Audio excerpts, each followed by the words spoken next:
अल्लाह, खुदा, ईश आदि नाम एक ही शक्ति के हैं।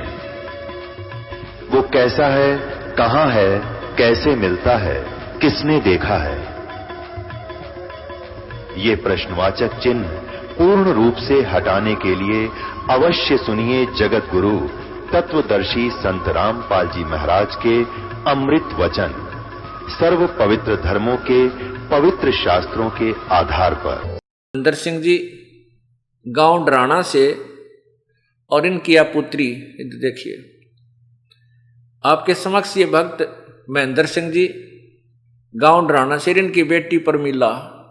आज इस बेटी की शक्ल देखो, और उस दिन की अगर फोटो हमारे पास है कोई ना आपको दिखा देते तो इसकी शक्ल तो डर लग गया था। इतनी बूंदी शक्ल हो रही थी इस बेटी की, मुंह की हड्डी बढ़ रही, आंगड़ी इतनी लंबी लंबी, नो जो से सुना करते भूतनिया की हो जाया करें वो ऐसे। तो अब इस परिवार को जो परमात्मा ने राहत दी है, ये किस लिए दी है कि इनकी सच्ची श्रद्धा, सच्चा विश्वास परमात्मा में अटल श्रद्धा बनी रही। और ऐसे ऐसे उदाहरण और जनता को भी पता लगेगा।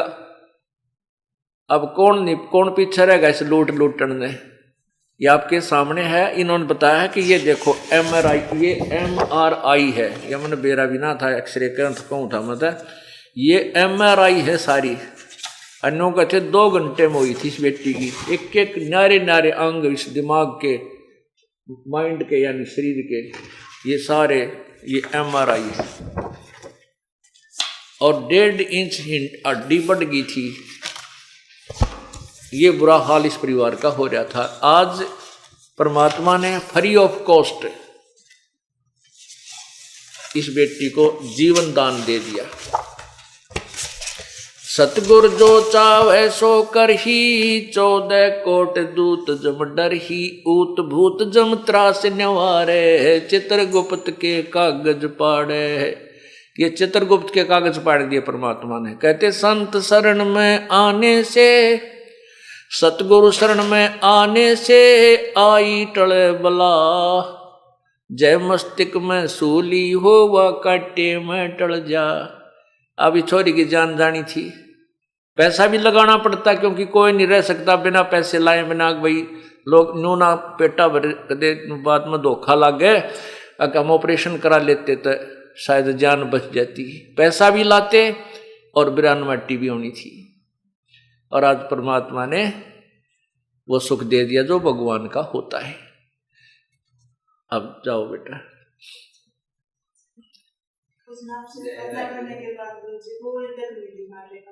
ले अब बता बेटी थोड़ी सी, हाँ बोल दे।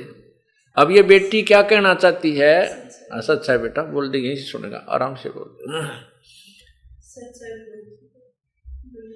ये नौका है बेटी के जिस दिन से आपसे प्रार्थना की थी उसके बाद हमने गोली भी नहीं लेनी पड़ी है, वह दवाई भी छोड़ दी है।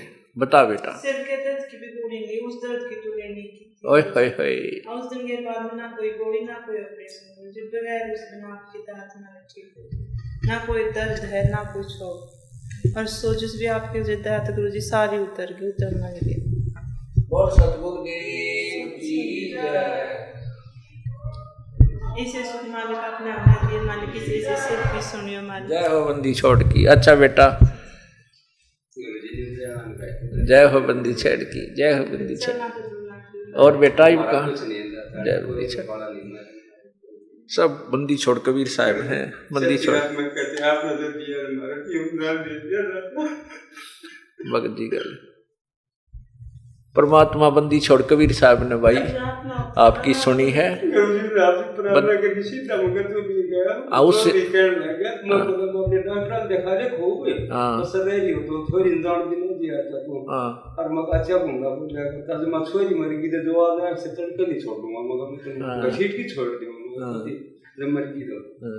और कुतरा भूत परे तो दे देवता किते को पूछ ले मां कसर नहीं दियो। हां ठीक बात है। अपन गुरु ना करे गुरु जी प्रार्थना मुकाम तो करके है आगे नाम दे दिया।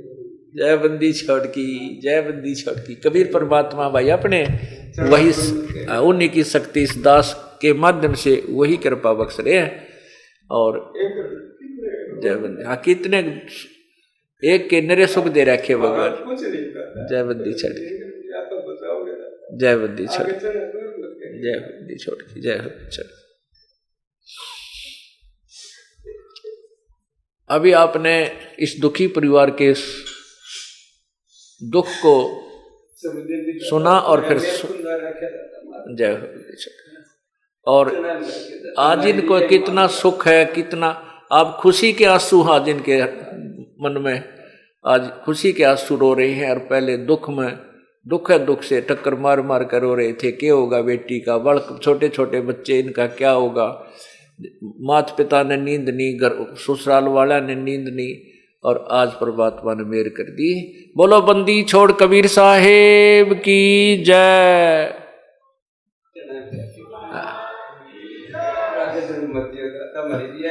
ठीक बात है, जय। अब आपको उस परमेश्वर की महिमा सुनाते हैं जो ऐसे सुख देता है, और वो स्वयं यहां आता है, अपनी महिमा आप ही बताता है। क्योंकि काल भगवान ने तो वो तत्वज्ञान छुपा रखा होता है, वो तो उसने कति पृथ्वी से नाश कर दिया होता है। वो केवल दंत कथाओं पर आधारित करवा देता भक्त समाज को, और वो उसी के जाल में जन्मते मरते रहें, कष्ट पाते रहें, दुख पाते रहें। क्योंकि हम इस काल के बच्चे नहीं हैं, हम इस ब्रह्म की आत्मा नहीं है। आत्मा अपने बच्चों का दुख माता पिता को ही होता है। हम कबीर परमात्मा के बच्चे हैं, हम कबीर परमात्मा की आत्मा हैं, और अपने पिता को ही दुख होता है अपने बच्चों का को जब दुखी देखता है।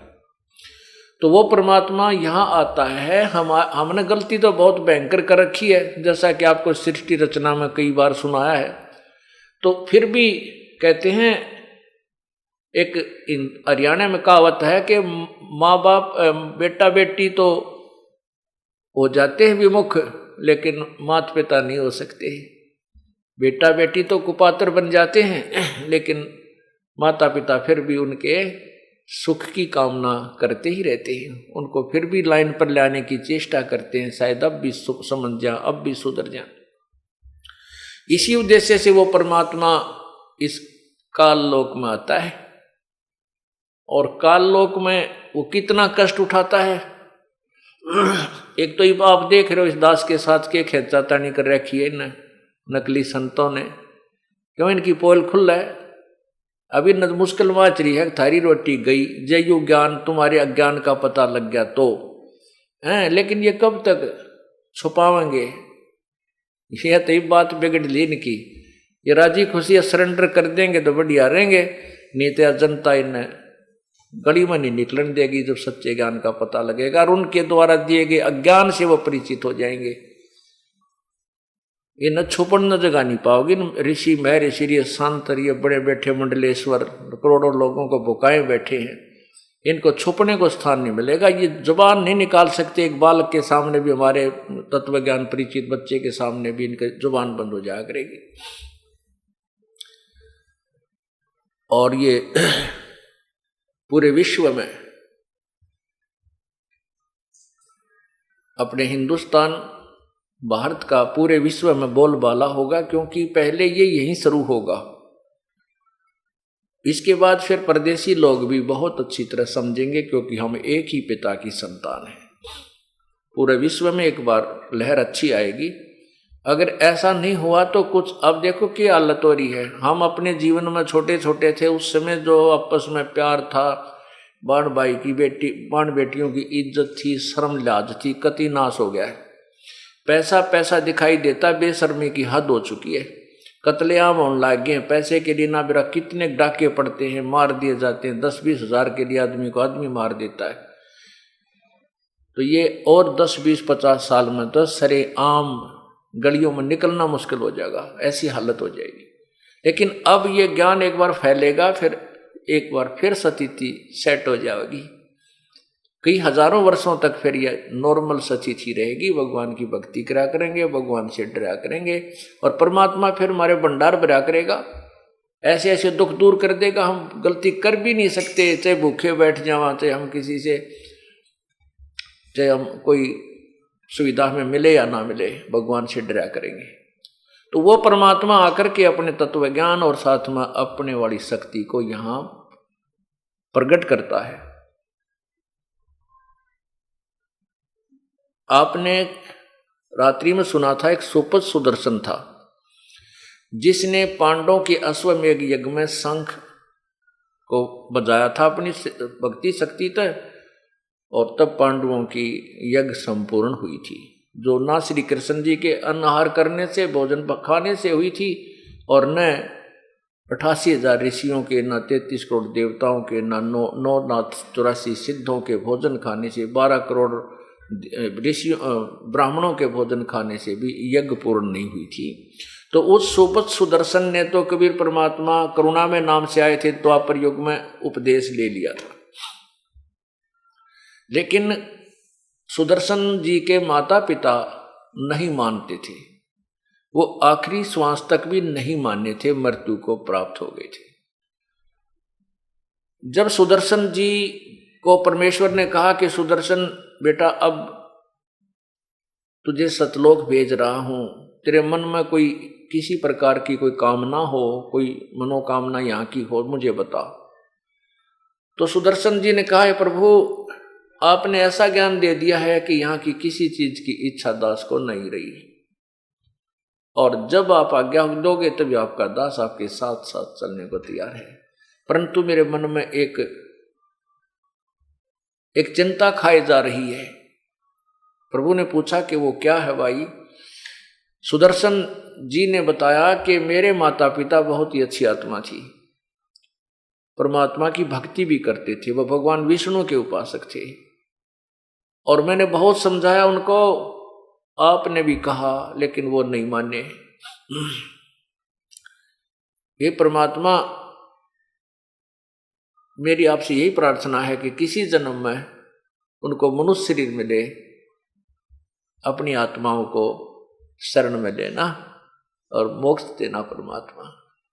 तो प्रभु ने सोचा कि भाई देख काल का जाल, अब इस सुदर्शन का मोक्ष होने का समय आया है, तो इसमें यह प्रेरणा भर दी। अब इसको माता पिता की चिंता सताओ। माता पिता जा लिए, मर लिए, कि तब भूत बने हैं, कि तब पशु बने पड़े हैं, लेकिन फिर भी वो ममता खड़ी कर दी।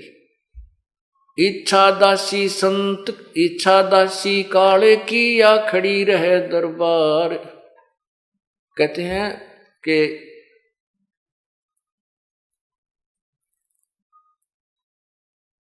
इच्छा दासी काल की, या खड़ी रहे दरबार, पाप पुण्य दो वीर हैं। ये इच्छा जो है ये काल की खास एजेंट है। ये चाह जो है आदमी को यहीं राख लेती है, कोई चाह रह जा किसी प्रकार की। इच्छा दासी जम की, या खड़ी रहे दरबार, पाप पुण्य दो वीर हैं, या सतखसमी नार। इच्छा को सबसे खतरनाक बताया यहाँ पर जीव को काल के जाल में जाने के लिए। जहां इच्छा माने आशा, जहां आशा ता बासा हुई। अब सतलोक जाने का टाइम आ गया था, अब उसको माता पिता याद आ गए। अब आशा होगी ना, अब जहां वो उसके माता पिता को जन्म था, अगर परमात्मा ना पूछते उससे, तो उसके मन में तो अरे बीमारी थी ये, तो वहां वो भी ले डूबती, उसने जन्म उसका होता, और माता पिता के पास के मेरा कौन सी दुनिया में वो थे वहीं काल भेज देता, ले भाई तेरी माता पिता तो मिलना चाहता है, तो उसकी अच्छा आशा है। लेकिन परमात्मा ने हमें सब उदाहरण दिए हैं ताकि हम आगे सावधान रहें। अब उसने परमात्मा ने कहा, ठीक है बेटा, तू चिंता मत कर, तेरे माता पिता ने मैं पार कर दूंगा, ये मेरा वचन है।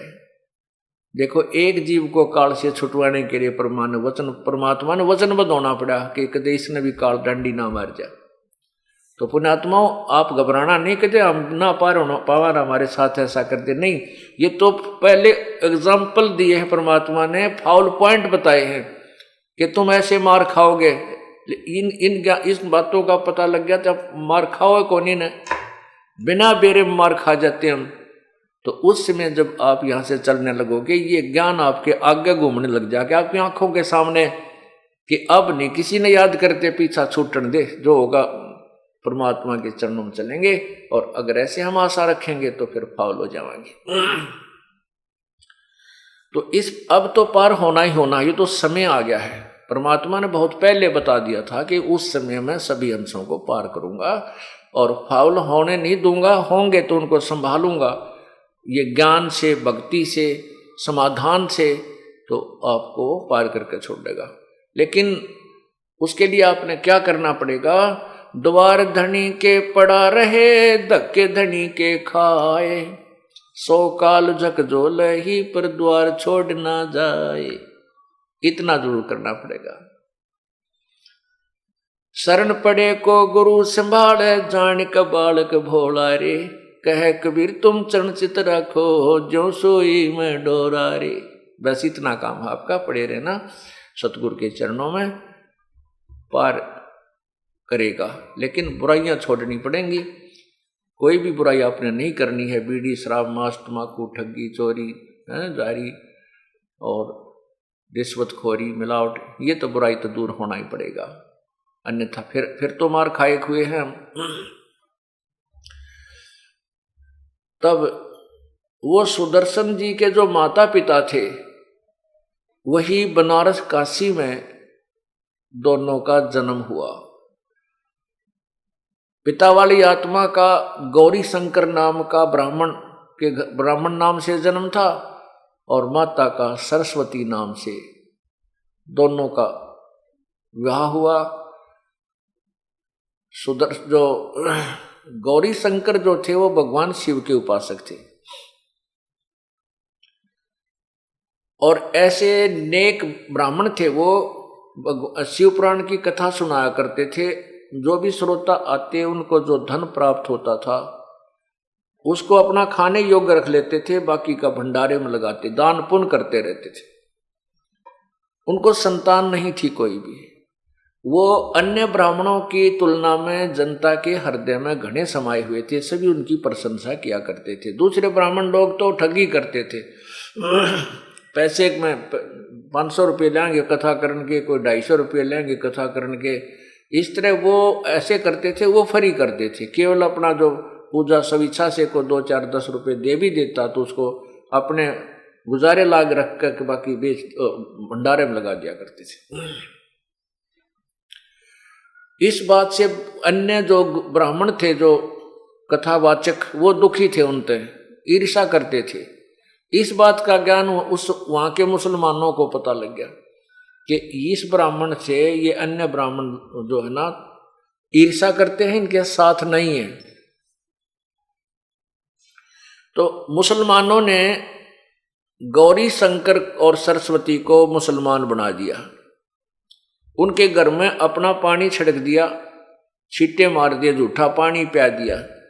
तो वो ब्राह्मण जो दूसरे थे उनको पता लग गया। वो तो इंतजार करें थे किसी प्रकार इसका कांटा सा निकला, ये हमारे रास्ते से हट गया। उन्होंने शोर मचा दिया, डंडोरा बुनादी कर दी कि गौरी शंकर मुसलमान बन गया है, उसको जाति से डाल दिया है, उसका गंगा में स्नान करना बंद है क्योंकि वो मुसलमान हो गया है। अब वो विवश हो गया, चारों तरफ से भाईचारे ने उसको घर से अलग कर दिया। उसका नाम नीरू अली रख दिया, नूर अली। उसको नीरू कहने लगे, नूर अली को। और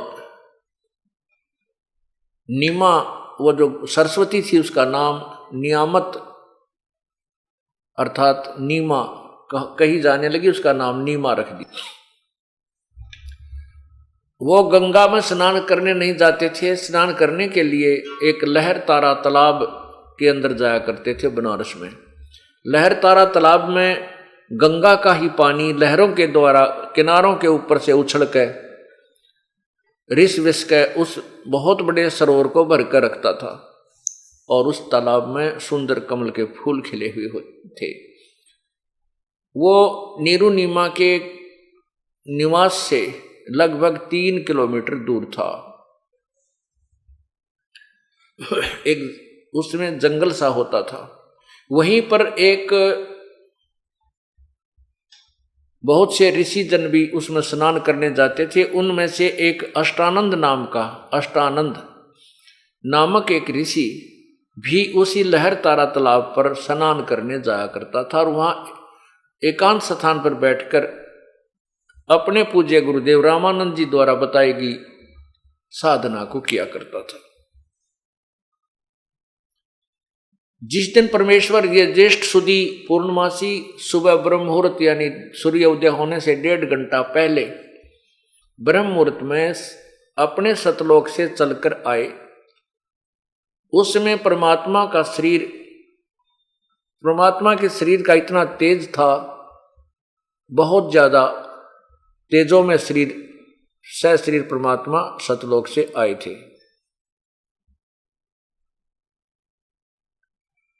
उसमें अष्टानंद जी जो ऋषि थे वो स्नान करके और अपनी साधना करने के लिए तत्पर हुए थे। उसी समय आकाश से एक प्रकाश का गोला सा आता नजर आया, क्योंकि परमात्मा के शरीर के प्रकाश को ये चरम दृष्टि नहीं देख सकती। अष्टानंद ने जब ऊपर देखा तो उस प्रकाश के गोले को देखते उसकी आंखें बंद होगी, जैसे सूर्य की तरफ देखते हैं। जब आंखें बंद हुई तो आंखों बंद होने के उपरांत उसने देखा कि ये तो कोई नवजात शिशु सा बन गया। वो जैसे सूर्य की तरफ हम देखते हैं और जब आंखें बंद करते हैं तो एक गोल गोल सी आकृति प्रकाश रहित दिखाई देती है। ऐसे ही वो परमात्मा का जो शरीर का प्रकाश था उसकी तरफ देखने के बाद उसकी आंखें बंद होगी तो उसमें से जैसे बालक नजर आया, एक छोटा सा शिशु।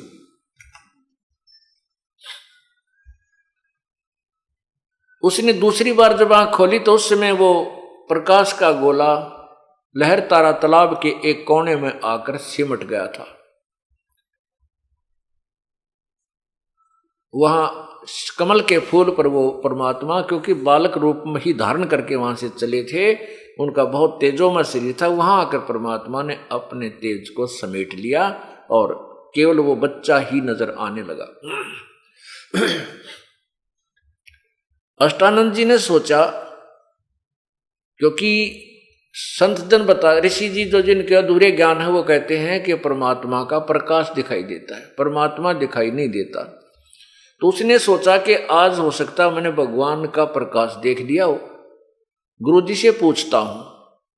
तो स्वामी रामानंद जी के पास अष्टानंद जी गए, उनसे प्रार्थना की, हे गुरुवर आज मैंने एक ऐसा प्रकाश आता दिखाई दिया आकाश से, और जब मैंने उसकी तरफ देखा मेरी आंखें चुंधी आ गई, आंखें बंद होगी। आंखें बंद हुई तो मुझे उस बालक का रूप दिखाई दिया। हे प्रभु, ये मेरी कोई भक्ति की उपलब्धि है या मेरा कोई भ्रमणा है? अब स्वामी जी को जैसा ज्ञान था वैसा अपने शिष्य का समाधान किया कि बेटा ये न तो तेरी भ्रमणा है और न ही तेरी कोई भक्ति की उपलब्धि है, ये तो आकाश ऊपर के लोकों से जब अवतार गण आते हैं ना, वो ऐसी लीला करते हैं। अब ये किसी माँ के गर्भ में जन्म लेगा, कोई अवतार आया है, कोई सिद्ध पुरुष आया है और कुछ दिनों में यहाँ कोई लीला करेगा अपनी। अब इनको तो इतना ही ज्ञान था कि माँ के बिना जन्म नहीं हो सकता, और उनकी छुरी कुछ हद तक ठीक भी है, क्योंकि पूर्ण परमात्मा ही एक ऐसी शक्ति है जो शरीर आते हैं जो उनका जन्म नहीं होता। बाकी सभी इन ब्रह्मा विष्णु महेश तक का भी जन्म होता है, माँ से ही जन्म होता है, मृत्यु भी होती है। ये तो इनका ये हार्ड एंड फास्ट रूल है, लेकिन परमात्मा पूर्ण ब्रह्म के ऊपर ये लागू नहीं होता। उधर से नीरू और नीमा मुसलमान बन गए थे, प्रतिदिन वहां स्नान करने के लिए जाते थे। मुसलमान बने भी उनको कई वर्ष हो गए थे, 10-15 वर्ष हो चुके थे, संतान नहीं थी। शादी को भी 20-25 वर्ष हो गए थे, शादी उनको बल्कि 30-40 वर्ष हो गए थे, उनको संतान नहीं थी। और नीमा बार बार यही याचना करती थी अपने भगवान शंकर से, क्योंकि शिव के उपासक थे, भले ही वो मुसलमान बन गए थे लेकिन हृदय से शिव की साधना नहीं छूटी थी।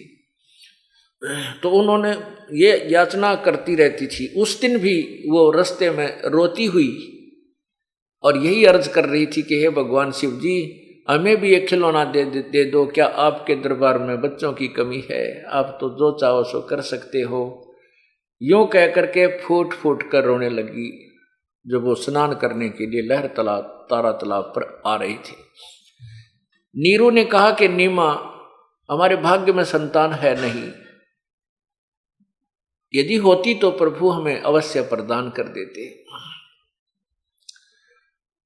और इधर से उम्र भी हमारी बहुत हो गई है, आप प्रतिदिन एक बच्चे की तरफ में रोती रहती हो, रोने से आपकी आंखें खत्म हो जाएंगी, हमारा कोई उंगली पकड़ने वाला भी नहीं है, नीमा तुम मत रोया कर। ऐसे कहते विचार देते करते हुए एक दूसरे को सांत्वना देते हुए वो लहर तारा तालाब पर पहुंच गए। लहर तारा तालाब पर जब पहुंचे तो नीमा ने पहले स्नान किया, नीरू बाहर खड़ा रहा तालाब के किनारे पर। जब नीमा स्नान करके बाहर आ गई तो नीरू स्नान करने के लिए प्रवेश कर गया तालाब में। अब नीमा जिस वस्त्र को बांधकर पहनकर स्नान किया था उसको धोने के लिए पुनः उस सरोवर के किनारे गई कपड़ा धोने के लिए, तो उसने क्या देखा कि कमल के फूल के ऊपर कोई चीज हिल रही है, कोई वस्तु हिल रही है जैसे सर्प हो।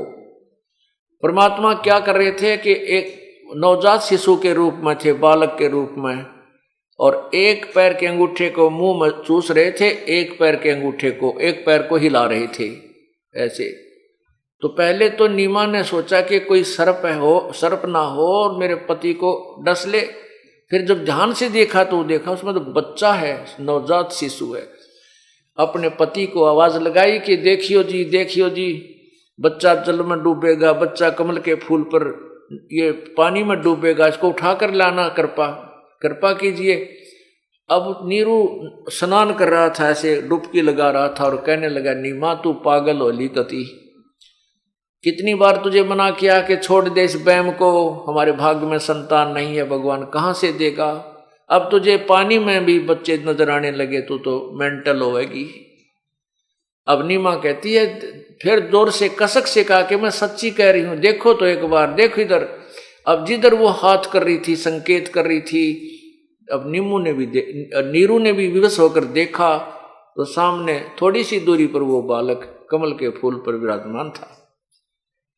अब नीरू ने आओ देखा ना ताओ देखा, कमल के फूल समेत उस फूल को भी तोड़कर साथ उठा लिया और नीमा को बच्चा थमा दिया।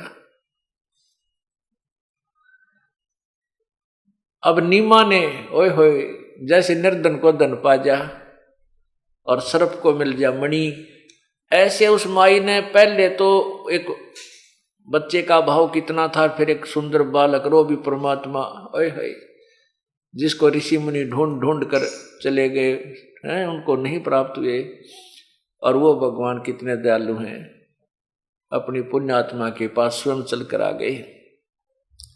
अब जिस परमात्मा का नाम लेने आंखें बरहती हैं और कंठ भर जाता है उसके गुणों को सुनकर, जैसा भी आपने देखा एक बहन की जीवन दान दिया उस कबीर भगवान ने, और वो परमात्मा और किसी आत्मा के सीने से लगा हो, ओए होए, अब उस आनंद को जो उस बहन को प्राप्त हुआ है, हम तो एस्टिमेट नहीं लगा सकते उसका।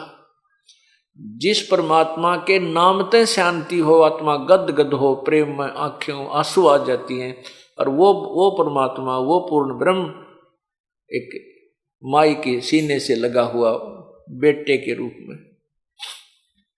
पहले तो भगवान में वैसे ही प्यार गणा उसे, और बेटे और डबल रोल हो गया, बेटा भी साथ हो गया, तो और कहना है कि और अधिक प्रिय बन गया।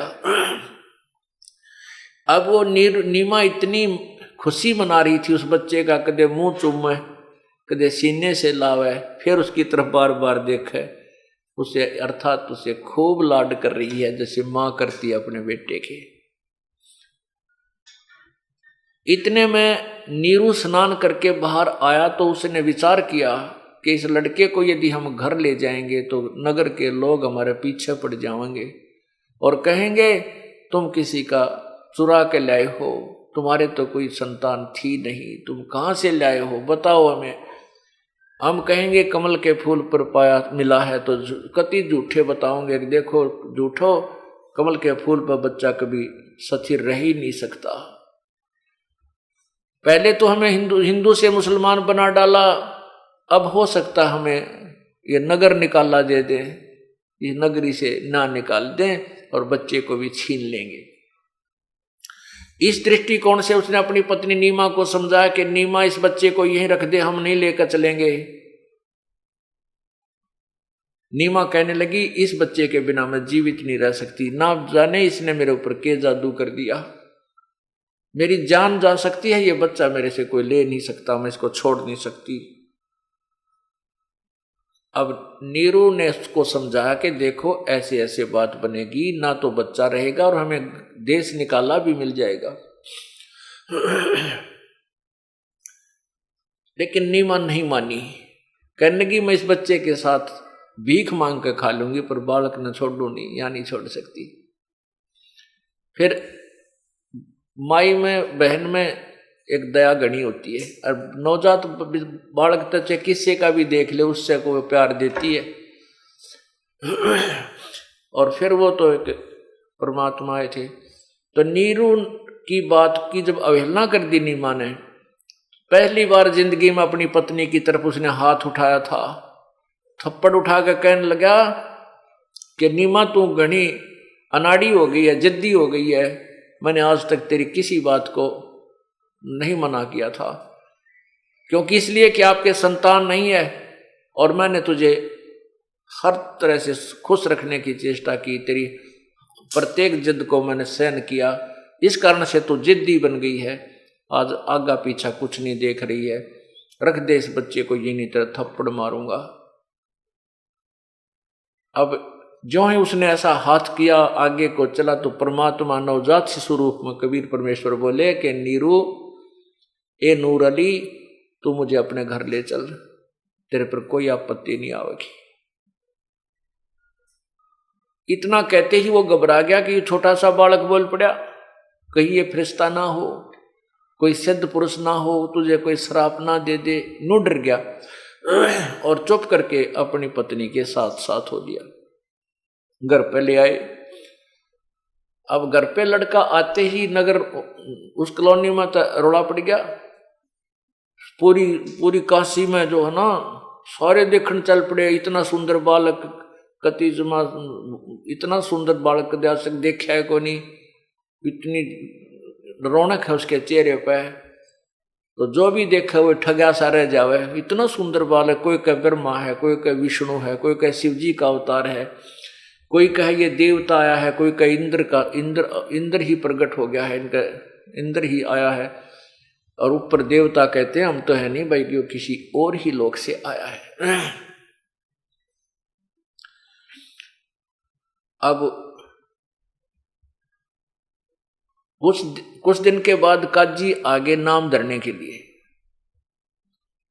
काजी आगे नाम रखने के लिए, बच्चे का नामांकन करने के लिए, वो कैसे नामांकन करते हैं कि उनकी एक कुरान शरीफ होती है। एक कुरान शरीफ है पुस्तक, उसको वो खोलते हैं।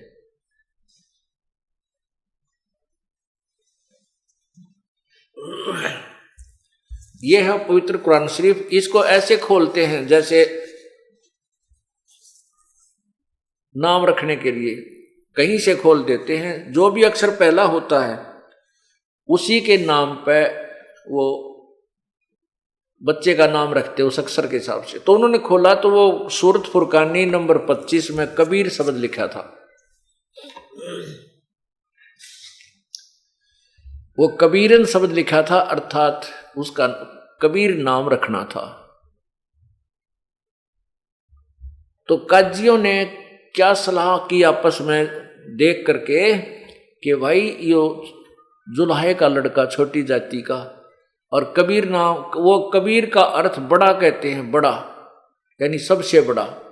कहते हैं इस जुल्हे के बालक का कबीर नाम अच्छा नहीं लगता, सबसे बड़ा तो जुल्हे का बालक हो ही नहीं सकता।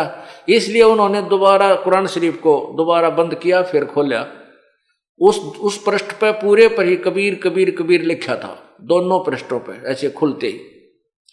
फिर काजियों ने और कुरान इधर उधर करके देखी था, पूरी कुरान में केवल कबीर कबीर कबीर लिखा था, बाकी लेख भी ना रहा।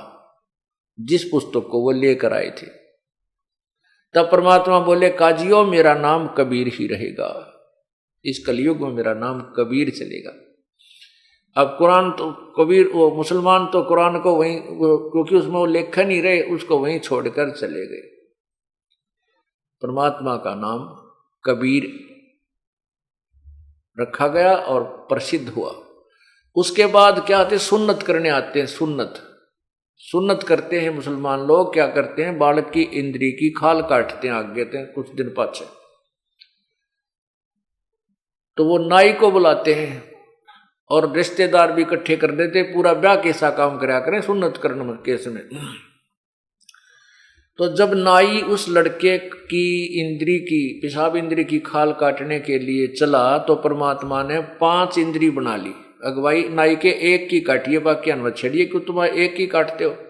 नाई का तो बुखार चढ़ गया, गेर के कैंचीर बाज लिया, भाग गया। उसका तो कई दिन में बुखार उतरा, तो वो कहने लगा मेरे बस की बात नहीं। फिर वो और भी 1-2 जाकर देखा, उनने भी यही देखा। जब वो नीरू नीमा को बुला कर लाए, तो नीरू नीमा आए तो लड़का सामान्य था, 5 इंद्रियां नहीं थी। तो नीरू कहती है, नीमा कहती है, तुम मेरे बच्चे को घना बदनाम मत करो, इतनी झूठ ना बोला करो, देखियो मेरा बालक तो ठीक ठाक है। नाई भाग गया, बोड़ के नहीं आया। परमात्मा ने सुन्नत नहीं करवाई।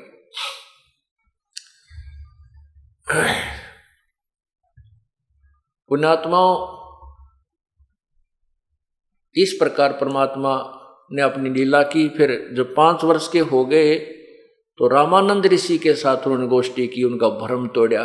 जो वेदों के पराकांड विद्वान माने जाते थे, जब परमात्मा ने अपना ज्ञान सुना, तो उन्हें क का भी पता नहीं था भक्ति के मार्ग का।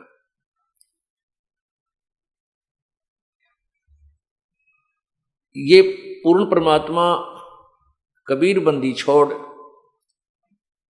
प्रत्येक युग में आते हैं। अब आपको गरीबदास परमेश्वर, आदरणीय गरीबदास साहिब जी द्वारा परमेश्वर कबीर साहिब की जो लीला से परिचित होने के उपरांत जो ज्ञान सुनाया था, वो कहा था, वो कुछ वाणी सुनाता हूं। उसके बाद फिर आपको एक और अनमोल, एक अद्वितीय परमात्मा का जो चमत्कार जिसको कहते हैं, वो अभी सुनाएंगे और उनको आपके सामने पर खड़े दिखाएंगे। जो भगवान काम किया करते हैं, जहां परमात्मा का रोल आता है, वहां परमात्मा अपने काम को पक्का करता है, वो अभी सुनाएंगे। पहले ये अमृतवाणी सुनाता हूं। 84 बंधन कटे वो किन्हीं कल्प कबीरे, भवन 14 लोक सब टूटे जम जंजीर। अनंत कोट ब्रह्मंड में बंदी छोड़ कहाए, सो तो एक कबीर है जननी ही जन्यान माए। शब्द स्वरूप साहेब धनी ही, शब्द सिंध सब माही। बाहर भीतर रम रहा, जहां तहां सब ठाही। जल थल पृथ्वी गगन में, बाहर भीतर एक, पूर्ण ब्रह्म कबीर हैं ये अवगत पुरुष अलेख। सेवक होके अवतरे, सेवक होके उतरे, इस पृथ्वी माही। जीव उदाहरण जगत गुरु हो, बार बार बलि जाऊं। सेवक होकर, एक दास बनकर यहां परमात्मा आए। कबीर दास, कबीर दास कहते हैं उनको। सेवक होकर उतरे वो परमपिता इस पृथ्वी के मां, और जीव उदाहरण जगत गुरु, मैं बार बार बलि जाऊं। गरीबदास जी कहते हैं जीवों का उद्धार करने वाले वो परमपिता, जगत गुरु यानी सारी सृष्टि को तत्व ज्ञान बताने वाले को जगत गुरु कहते हैं। मैं बार बार बलिहारी हूं उस परम पिता पर जिसने इतनी दया करी। हम तुच्छ जीवों का आकर के अपना ज्ञान आप ही बताया, आपका अपना भेद आप ही बता दिया। काशीपुरी कष्ट किया ये उतरे अदर अधार, मोमन को मुजरा हुआ वह जंगल में दीदार। मोमन मुसलमान को कहते मोमिन। कोट कोट किरण शशि भाने सुधिये आसन अधर विमाने, पर सतपूर्ण ब्रह्म को हुए शीतल पिंड और प्राण। नीमा ने जब परमात्मा को स्पर्श किया यानी छुआ, सीने से लगाया, तो कहते हैं उस परमात्मा के स्पर्श मात्र से ही, छूने मात्र से ही उस माता उस बहन के शरीर में इतनी शांति होगी जिसका वर्णन नहीं कर सकते। गोद लिया मुख चूम कर हेम रूप झलकंत, जगर मगर काया करे जानो दमक पद्म अनंत। गोदी लिया मुंह चूम के, मां ने जैसे अपने बच्चे का प्यार किया करती हैं, और उस परमात्मा की कितना सुंदर शरीर था। हेम रूप झलकंत, जैसे स्नो वाइट कहते हैं ना, स्नो वाइट यानी बर्फ जैसा सफेद। हेम रूप बर्फ की तरह इतनी सुंदर सफेद शरीर मालिक का था, और जगर मगर काया करे, इतना ऐसा झलक निकला थी उनके शरीर से, ऐसा इतना नूर था मालिक के शरीर का कि बहुत से पद्म झलक रहे हों। काशी उमटी गुल भया ये मोमिन का घर घेरे, कोई कह ब्रह्मा विष्णु है, कोई कह इंद्र कुबेर। कोई तो कहीं ब्रह्मा विष्णु महेश है, कोई कहीं इंद्र है, कोई कहीं कुबेर दिखा है हमने तो, कोई कहे ये इंद्र आया है, कोई कहे वरुण धर्मराय है, कोई कोई कहत ईशे 16 कला सुभान गति, कोई कहे जगदीश। भक्ति मुक्ति ले उतरे ये मेटन तीनों तापे, मोमन के डेरा लिया वो कहे कबीरा बापे। कितनी महिमा प्यारी गाई है गरीबदास साहिब जी ने, कि भक्ति और मुक्ति को लेकर के वो परमात्मा उतरे थे। भक्ति मुक्ति ले उतरे वह मेटन तीनों ताप, यानी ऐसी भक्ति हमें देने आए थे जिससे तीनों ताप नष्ट हो जाते हैं। जैसे ये बेटी को कितनी तकलीफ थी, ये कर्म प्रारब्ध का जो कष्ट था ये मालिक ने कैंसिल कर दिया। ऐसी भक्ति और मुक्ति वो लेकर आए, हमारे तीनों तापों को नष्ट करके सतलोक ले जाएंगे। दूध न पीवे न अनभक वो न पालने झोलंत, अदर अमान ध्यान में कमल कला फूलंत। अब और थोड़ी सी एक कथा रहती है कि परमात्मा ने दूध नहीं पिया, 25 दिन हो गए, ना अन्न खावे ना दूध पीवे। अब निम्मा दुखी होगी, ए भगवान अब ये बच्चा मरेगा, क्योंकि बच्चा 1-2 दिन 4 दिन दूध ना पीवा था फिर तो यही उम्मीद हो जाती है तो खत्म हो जाएगा। पूरी कोशिश कर ली, अंदर दूध नहीं जान दे किसी प्रकार भी। अब वो निम्मा फिर रोवे रोवे। अब वो पुजारी थी भगवान शिव की, रो रो के उसी को याद करती थी। न्यू बोली है भगवान इससे अच्छा तो यो ना देते पुत्र, वही बढ़िया था परमात्मा। अब लेकर देकर छीन रहे हो। पहले तो दुखी सुखी अपना जीवन हम व्यतीत कर रहे थे प्रभु, अब आपकी बेटी पर जिया नहीं जागा। यदि ये बालक मर गया तो गेल मरूंगी फांसी खा के, मैं जी नहीं सकती, मेरे लिए फिर संसार आसार हो जाएगा। इस प्रकार वो रो रो के सारी रात काटी। सुबह शिव भगवान अपने शिवलोक से एक ब्राह्मण रूप बना के उस नीरू के घर के सामने आके खड़ा हो गया और बोला, बेटी क्यों रो रही हो? भगवान शिव बोले, क्यों रो रही है बेटी? नीमा रोती रोती नहीं बोली, बोला नहीं गा, इतना कंठ उसका रुंधा हुआ था। शिव जी ने कहा, बेटा बता क्या बात है, क्यों रो रही है? नीमा रोती हुई कहने लगी, ब्राह्मण आप जाओ, मेरे दुख न मत सुनो, नहीं आप भी रो पड़ोगे, आप भी रोने लग जाओगे। ब्राह्मण रूप में प्रभु शिव जी ने कहा, बेटी ने ऐसे कहते हैं अपना दुख दूसरे ने बता दे, कुछ हल्का हो जाता है, हो सकता है मैं कोई समाधान कर दूं तेरा, अकना तेरे लेवल का समाधान ब्राह्मण मेरा नहीं है। फिर भी ब्राह्मण रूप में भगवान बोले, कारण बता क्या बात है, क्यों रो रही है। तब रोती रोती कहने लगी कि पहले तो हमारे संतान नहीं थी, एक दिन मैंने अपने भगवान शंकर से प्रार्थना की थी, सच्चे दिल से रोई थी, उसी दिन कमल के फूल पर मुझे ये लाल दिया था। अब शिव जी को पता भी नहीं कौन लाल दे रखा था, क्योंकि था देने वाला तो कोई और है, फिर भी हम जिसकी पूजा करते हैं, जिसको हम इष्ट मानते हैं, उसको उसकी जितनी समर्थता है वो हमें लाभ अवश्य देता है। तो उस लड़के जी पहले तो हमारे संतान नहीं थी, फिर ये पुत्र मिला है, अब ये 25 दिन का हो गया, कुछ खाता ना पीता, इसलिए रो रही हूं कि ये बालक मरेगा, मैं भी साथ मरूंगी, जीऊं नहीं कति, मैंने पक्का इरादा कर रखा है, फांसी खाऊंगी। तब भगवान शिव ने कहा, इस बालक को मुझे दे बेटी। अब नीमा ने उठा कर वो बालक जो दिया भगवान शिव को, तो ऐसे गोदी में लेकर, हाथों में लेकर शिव जी ने बालक से की नजर में नजर मिलाई, तो कबीर परमात्मा ने कहा कि हे शिव भगवान, इस मेरी माता को कहो कि एक कुंवारी गां मंगवा ले और आप उसके ऊपर हाथ रख देना, वो दूध देने लग जाएगी, और फिर वो उस दूध को मैं पीऊंगा।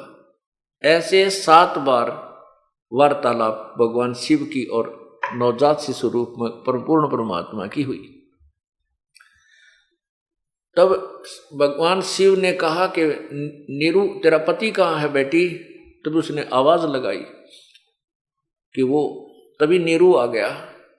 उसे कहा कि बेटा ऐसे कर, एक कुंवारी गां ले आ बछिया, और एक बढ़िया कोरा मटका ले आना, पात्र छोटा सा जिसमें 5-7 किलो दूध आ जावे, कुमार कहते हैं, ताजा लाना, और शीघ्र आ जा।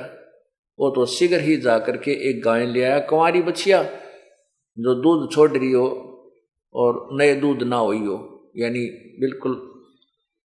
तो इस प्रकार उस बछिया को ला करके खड़ा कर दिया। भगवान शिव जी ने उसके ऊपर हाथ रख दिया। उस बछिया के दूध बड़े लंबे लंबे थन हो गए, थनों से दूध अपने आप झरने लग गया।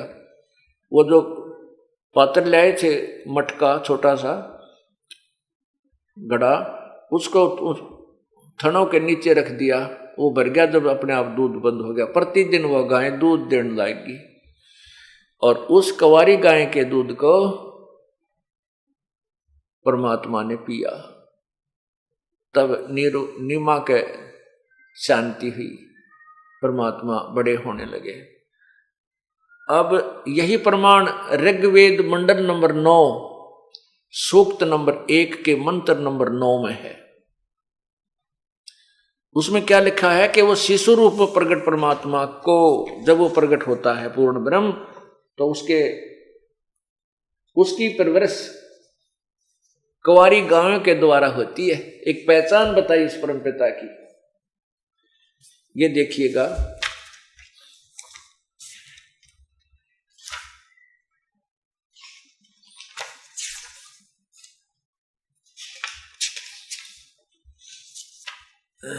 ये देखो, इन अनुवादकर्ताओं ने अनुवाद नहीं करना आया, फिर भी सच्चाई को दबा नहीं पाए। ये है ऋग्वेद 9-10 मंडल। यहां देखना, इधर ऋग्वेद मंडल नंबर 9 सूक्त नंबर 1 का ये मंत्र नंबर नीचे देखना, 9, ये 9 है। इसमें लिखा है कि इमम माने उस, सोमम माने सोम स्वभाव वाले श्रद्धालु पुरुष। यहां लिखना था उस सत्पुरुष को, पूर्ण परमात्मा को।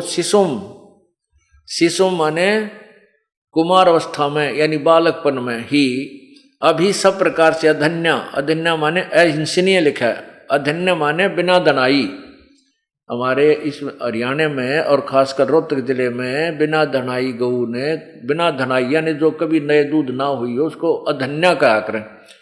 बिना धनाई कह ले चाहे अधन्य कह ले, बिना यानी बिना नए दूध हुई कंवारी, इसने अहिंसे गौएं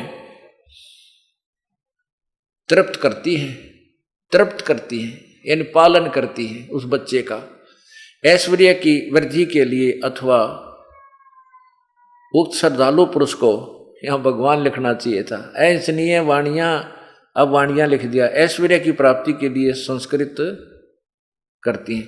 इसका अर्थ ये है कि जब वो परमात्मा बालक रूप धारण करता है, जब वो बालक रूप धारण करके प्रकट होता है, उस समय उसकी परवरिश कंवारी गायों से होती है। बोलो सतगुरुदेव की। अब आपको एक अनमोल कहानी सुनाता हूं, बिल्कुल सच्ची। एक मध्य प्रदेश में भिंड जिला है, वहां से कई भक्तों ने उपदेश प्राप्त कर रखा। भिंड जिले में कोई गांव है आसपास, वो जहां पर आए हुए हैं। वो कहाँ है, एक बार खड़े हो बच्चे, ये दोनों भाई हैं,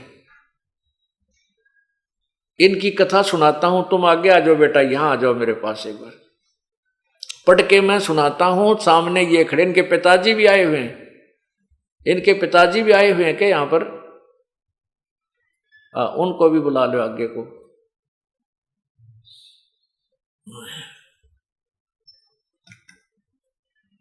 अब इनकी क्या कहानी है मैं पढ़कर सुनाता हूं आपको, और इनको आपके रूबरू करता हूं।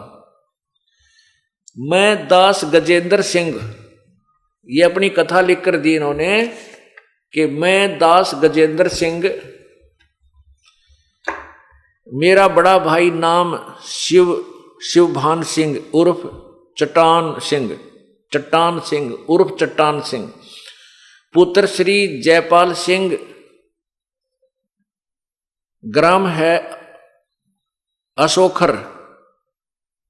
असोखर जिला भिंड, मध्य प्रदेश के रहने वाले हैं। दोनों भाई खेती बाड़ी का कार्य करते हैं। हम दोनों भाइयों में काफी दिनों से जमीन के बंटवारे को लेकर विवाद था। उसी के चलते दिनांक 12/6/2008 को समय सुबह 6 बजे बड़ा भाई बंदूक लेकर आ गया। जब मैं पशुओं को चारा डाल रहे थे, आकर कहा कि सावधान हो जा, और मुझ पर 10 फीट की दूरी से अपने हाथ में ली हुई 12 बोर की बंदूक से मुझ पर 2 फायर कर दिए, जिससे मेरे शरीर पर धुआं ही धुआं छा गया। मुझे गोली नहीं लगी और मेरा बड़ा भाई बंदूक लेकर भाग गया। और दूर जाकर मेरे बड़े भाई ने भगत राघवेंद्र सिंह को जाकर फोन करके बतलाया। ये राघवेंद्र सिंह आया है, उसको बुलाना। फोन करके जाकर बताया कि जब मैंने गोली चलाई तो मुझे सामने सतगुरु रामपाल जी महाराज ने अपने हाथों में, जब मैंने गोली चलाई तो सामने सतगुरु रामपाल जी महाराज ने अपने हाथों में स्वयं गोली लेते हुए, मुझे अपने हाथों में सतगुरु रामपाल जी दोनों गोली लेते हुए दिखाई दिए, जिससे मैं डरकर भाग आया हूं। अब देखो पुण्यात्माओं, ये सामने पूरा परिवार खड़ा है, कोई नहीं सोचा आगे पाछे गपोड़ पेल दे होंगे, ये आपके समक्ष खड़े हैं। इस बड़े भाई ने अंदर आ जाओ तुम, ये तीनों, ये आ जाओ। अब ये एक नंबर पर जो खड़े हैं ये इनके पिताजी हैं। आप ये शुभ नाम आपका? जयपाल सिंह। और दूसरे नंबर पर ये जिसने गोली मारी थी, क्या नाम आपका? शिवभान सिंह। और तीसरे नंबर पर यह लड़का जिसका गोली मारी थी, जिसके ऊपर अटैक किया था इस बड़े भाई ने, क्या नाम आपका? गजेंद्र सिंह। और जिसको इसने जाकर के बताई थी, ये चौथे नंबर पर क्या नाम आपका? राघवेंद्र सिंह। अब आपके समक्ष खड़े हैं, इनका पूरा फोटो लीजिए। पुण्यात्माओं, हम बहुत पहले सुना करते थे परमात्मा ऐसी लीला कर देता है। इनने सबने उपदेश ले रखा, भाई ने भी, पिता ने भी, पूरे परिवार ने भी, माता जी ने भी, और इस भाई राघवेंद्र सिंह, वहां काफी शिष्य हैं परमात्मा के। अगर ये भगवान की शरण में ना होते, अब ये शिवबान सिंह तो जेल में पड़ा होता, 20 साल की उम्र कैद होती, और ये गजेंद्र सिंह की मृत्यु हो जाती, पूरे परिवार उजड़ गया था, और ये माया यहीं रह जाती और घर का नाश हो जाता। परमात्मा अपने बच्चों की ऐसी रक्षा करता है। अब इसने क्या बताया है, हाँ भी आप बताइएगा। आपको फोन किया, हाँ इसके देख, इसकी तरफ कर, हाँ आजा बेटा, यहाँ आजा। मतलब फायर करने के बाद उन्होंने मुझे तुरंत फोन किया। हाँ, गजेंद्र को तो परमात्मा ने बचा लिया। स्वयं आपके रूप में परमात्मा आए थे, जो कि अपने हाथ में गोली उन्होंने हाथ से दे दी थी, जो गोली उन्होंने फायर किया था। बोलो सतगुरुदेव की। और ये तुरंत ही भाग लिए, मतलब गोली लेके ये बंदूक लेकर भाग गया। हाँ, और तुरंत ही उसी समय हाँ, ये दोनों लोग हाँ, आपकी शरण में आए। 13 तारीख को आपके पास आ गए थे। ये 12 तारीख की बात है। अब आप बताओगे कुछ? हाँ बताओ, आपने क्या देखा? आपने देखा वहाँ? हाँ, हम तो वहाँ खड़े थे। हाँ देखिए, पास में ही खड़े थे। हाँ हाँ, तो सुबह ये आया लड़का, बड़ा वाला। अच्छा, तो उसने जो है आके इन्होंने कहा हुआ कि मेरी जमीन तुमने जोत ली है, छोटे वाले ने। तो इसने ये लेके बंदूक और सुबह आके इन्होंने फायर शुरू कर दी। मम्मी ने इनको पकड़ा, तो वो क्या पकड़ लेती, उनको नहीं डांट पाया उन्होंने, इन्होंने फायर कर दिए। और फायर करके ये भागे आया। 2 फायर करे। उसमें कैसा लगा? उसमें वो एकदम पूरे में शरीर में धुआं सा निकला। हाँ, धुआं सा निकला, और गोली का पता नहीं कहाँ, गोली का पता नहीं। और भाई गजेंद्र सिंह, आप आइए, आपको कैसा महसूस हुआ जब उसने गोली चलाई? हमें कुछ भी पता नहीं चला, मालिक ने एकदम सावधान कर दिया था। जैसे हमें कुछ भी नहीं मालूम कि मेरे साथ क्या हो रहा है। जब भाई भाग गया उस टाइम पे मेरे को पता चला। फिर मेरी भक्तमती, मेरे पास भी बंदूक थी, भक्तमती बंदूक लेके आई कि आप भी इस पे वार करो। मैंने मना कर दिया, नहीं, मेरे गुरुदेव ने मुझे बचा लिया है, मैं उसे नहीं मारूं। बोलो सतगुरुदेव की जय। ये क्या लिखा इसने, अब मैं इसको पढ़कर भी सुनाता हूं आपको। तो कहते, राघवेंद्र सिंह जी के पास जाकर इसने फोन करके बताया कि जब मैंने गोली चलाई तो मुझे सामने सतगुरु रामपाल जी महाराज अपने हाथों में गोली लेते हुए दिखाई दिए, जिससे मैं डरकर भाग आया हूं। और मुझे डर है कि मेरे भाई, छोटे भाई के पास 315 बोर की बंदूक है, और अब वो मुझे जान से मारेगा। अब मुझे उससे बचाओ। उसको तो गुरुदेव ने बचा लिया है। ओए होए। हम दोनों भाई 5 मई 2008 को प्रथम नाम लेकर गए थे। ये दास जब आया 30 अप्रैल को, तो ये 5 मई को नाम लेकर गए थे दोनों भाई। और देख, काल ने 1 महीने के बाद ही के जुल्म करना था, ये होना था इनके घर में, ये इनके ना बीतनी थी, इनका नाश होना था। और परमात्मा के चरण में आगे तन्नो के नो बसे रह गए। संत शरण में, सतगुरु शरण में आने से आई टल बला, जय मस्तक में सूड़ी हो वा कांटे में टल जा। अब इनकी मौत होनी थी, विनाश होना था इस परिवार का, और परमात्मा ने अपने बालक न्यो के नो राख लिए, जैसे टटीरी के अंडे रखे थे महाभारत के युद्ध में। बोलो सतगुरुदेव। अब यह क्या कहते हैं कि हम दोनों भाई 5 मई 2008 को प्रथम नाम लेकर गए थे। इस पर मैंने गजेंद्र दास ने कहा कि जब गुरुदेव ने मुझे बचा लिया है तो मैं उसको नहीं मारूंगा। इस घटना के बाद हम दोनों भाई गुरुदेव के पास आश्रम में बरवाड़ा पहुंचे और आप बीती बताई। गुरुदेव का बहुत बहुत धन्यवाद किया कि आपने बहुत बड़ी दुर्घटना से हमें बचा लिया।